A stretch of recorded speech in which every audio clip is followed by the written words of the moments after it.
ایران هم که خب من با چند وقتی است که به عنوان سفیر به افغانستان آمدم و واقعیت این هست که بعضی که الان هست از نظر امنیت و از نظر توسعه با هیچ وقتی برای مقایسه است.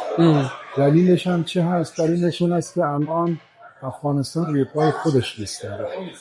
هرچی که به دست میاره از خودش هست. یه زمانی بود دیگران دونر بودن و میدادن و شرط میگذاشتن، اجازه نمیدادن که شما سیاست های خودتون کار کنید. اونها که رفتن همه اونها باز پوره. ولی الحمدلله الان خودتون دارید با هم تلاش میکنید، تولیدات خودتان هستش. اگر اشتباه هم میکنید خودتان اشتباه میکنید، بعد اصلاح میکنید. یعنی تجربهش برای شما میاد. الحمدلله افغانستان من فکر میکنم در یک مسیر خوبی داره. خب اینکه شما تجربه زیادی دارین و امروز از دستاوردهای افغانستان شما دیدار نمودید و هم از بخش سند و هم از بخش معدن، کدام مشکلات دیدین که باید افغانها سر او کار نماید تا حل شود؟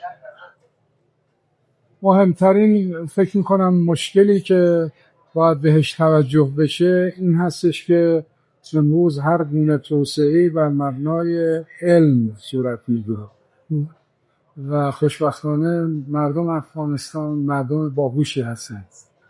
فقط اینجا باید بتوانید از علم و دانش دیگران هم استفاده کنید و این در واقع فرهنگ هم‌افزایی رو ایجاد بکنید. این ذهنیتی که من از او خوشم نمیاد، من نمیدونم او رو قبول ندارم، این حال مانع هست به نظر من. بنابراین چه در داخل افغانستان باید مردم با همدیگه بجوشن، با همدیگه کار کنن، به هم احترام بگذارن، قهرمانان همدیگه رو باید قهرمانان خودشون بدونن، عالمان و دانشمندان رو باید در واقع قدر بدونن و این عالم و دانشمند باید علمش در یک مسیری تبدیل بشه به یک ثروت، شغل ایجاد بکنه، محصول ایجاد بکنه، صادرات ایجاد بکنه. این کار خودش نیاز به یک دانش داره. کشورهای کمی هستن در دنیا که این کار خودشان کردن. یه سری کشورهای غربی هستن که اینها این دانش رو به ما نمیدن. ولی در بین کشورهایی که این توانایی رو دارن، الحمدلله جمهوری اسلامی ایران این توانایی رو داره و بسیار هم خوشحال میشه که این توانایی رو با شما به اشتراک بگذاره و شما رشد بکنید، شما توسعه پیدا بکنید.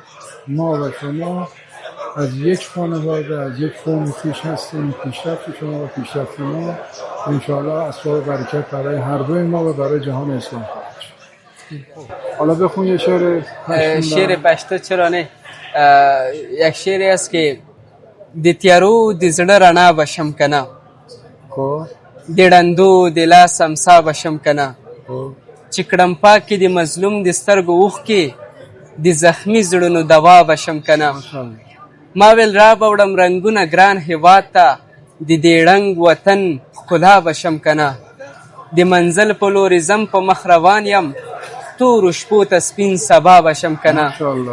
یم لښکرو د خزان په مخه کړی، د سپرلو په نظر را بشم کنه، د سپرلو په نظر را بشم کنه.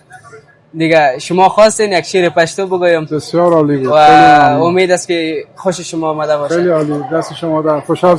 و شما خیلی محترم هستید، نظرات شما خیلی مهم است و امروز یک دو نظر کوتاه درباره امروز سنت ما شما شنیدیم. این به ما خیلی مهم است و حتما تمام افغان ها از نظرات شما که میشنون یک چیز میگیرن بر خود و استفاده می نماید. خوشحال شدم که وقتتان به ما دادید.